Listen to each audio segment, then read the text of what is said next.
Happy holidays, everyone! This is SteamTeamRedubUK, CC Trainor-Ling, here to bring you another episode review from Season 5 of The Loud House. Today's episode is titled, A Flipmas Carol. It's one of the two newest Christmas specials of the series, the other being Season's Cheatings. First we'll discuss the plot, and then my thoughts and critiques with my final score. So, let's get right into it. The episode is presented as an adaptation of Charles Dickens' A Christmas Carol, with Flip taking on the role of Scrooge. It's Christmas Eve at the Food and Fuel, and Flip does what he does best, swindling the townsfolk out of their money with cheap knockoff, last-minute holiday sale items. And he even has Lynn Jr. making deliveries to pay off some damages she caused, going so far as to say she also has to work on Christmas Day. A disgruntled Cheryl hopes he will be haunted for his misdeeds, but Flip doesn't seem too bothered. But when he falls asleep that night, he does get haunted by a ghost in the form of Lisa, who refers to herself as the Ghost of Christmas Past. She takes him back in time on the night of his middle school Christmas dance. A younger Flip has a date, but can't get inside because he lost his ticket. He then buys another ticket and some flowers from a younger Scoots, but he's rejected when it turns out both the ticket and flowers were fake, and he vows to never be cheated again after seeing his date Tammy dancing with someone other than him. Flip wakes up from his nightmare and encounters ghosts of Lincoln and Clyde as the Ghosts of Christmas Present. They show Flip how his greed ruined the Christmases of everyone he swindled, which begins making Flip feel guilty, and those feelings won't leave until he changes his ways. He wakes up, again, and tries to get away from the Ghost of Christmas Future,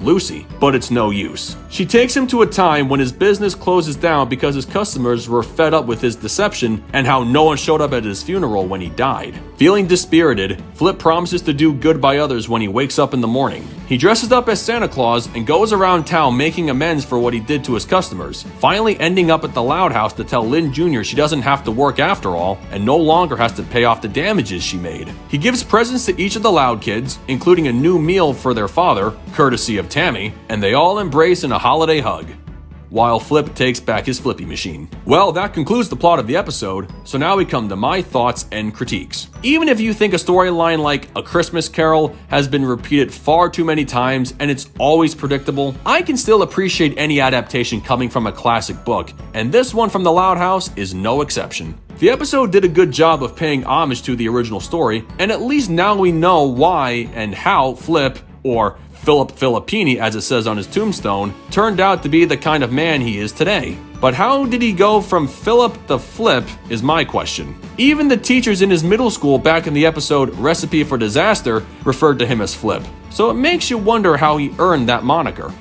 We'll leave it up to the fandom. While this version of the timeless holiday book is good in and of itself, there are some things about it that are a little confusing. First, when does this episode take place? We can assume it takes place on Christmas Eve at the same time as Season's Cheatings, given Lily's Season 5 clothing. But that's quickly debunked when you realize Lynn Jr. wasn't wearing her elf costume in the episode that aired just before this one, and everyone was already at home before dark. The other part that confuses me is Scoots. I can understand if she was the one to have been the cause of Flip's future con-man personality, although I do question why an established character like her was always presented as more rebellious, not so much conniving. And why would Flip count on someone like her to show up at his funeral? After all, it was her phony ticket and flowers that set his future in motion, in which he ends up dying alone. Either he thought his mentor would pay respects, or he didn't realize Scoots was the one who conned him all those years ago. We can only assume this story takes place outside the main Loud House timeline,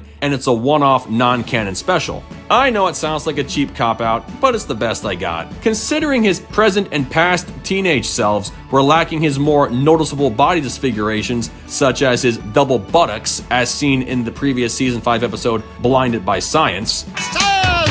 It leaves us wondering with more questions as to how, why, and more importantly, when Flip started becoming a freak during his time of becoming a con man. So many unanswered questions, and no time to address the inconsistencies. Well, son of a... Overall, this episode may not have been my favorite of the 3 Christmas specials of the Loud House, but I'm not overly critical of this. I could easily nitpick this episode for its confusing timeline placement, questionable character moments from past, present, and future, and so on and so forth, but then I'd be forgetting how good this holiday adaptation is for what it was worth, and how it worked well for a character like Flip Filippini, because he's always been a Scrooge in the series. I still believe this episode is non-canon to the main storyline. If Flip sticks to being more generous and less greedy in future episodes, then it's part of the main timeline with many plot holes. If the status quo is reset following this episode, then I was right. Aside from my critiques, the story went down exactly the way one would expect it to, and it's all right for what it is. With that said,